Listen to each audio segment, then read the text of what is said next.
Last time, di ba, tumingin kami ng Yadea ZL8 sa may San Rafael branch, and after nyan, dumiretso naman kaming San Ildefonso kasi meron daw dong warehouse ng mga Australian surplus. Visit na din kami ni Daddy Neil kasi baka may mahukay kami na ginturon, charing.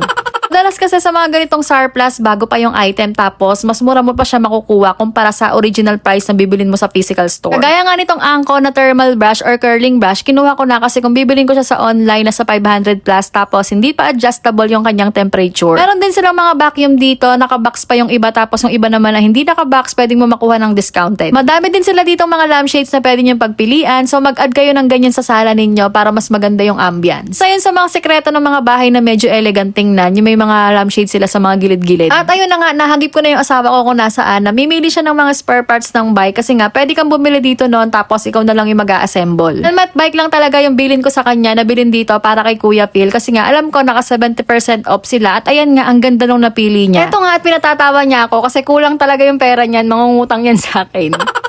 Sa plano na bibili siya nito pero nagsuggest ako sa kanya na bumili siya ng sarili niyang bike para pareha sila ni Kuya Phil na magbabike na lang. Kuya Phil na kasi yung gumagamit yung bike niya nung binata siya, tapos yung luma naman niyang bike binigay niya rin sa tatay ko kaya siya na yung nawalan. Ganda rin tong curling brush na nabili ko, mabilis siyang uminit, adjustable na rin siya kaya good deal na para sa akin. Kaya try niyong mag-search, baka meron ng malapit na surplus warehouse sa lugar ninyo at makahanap din kayo ng mga ganitong good deals.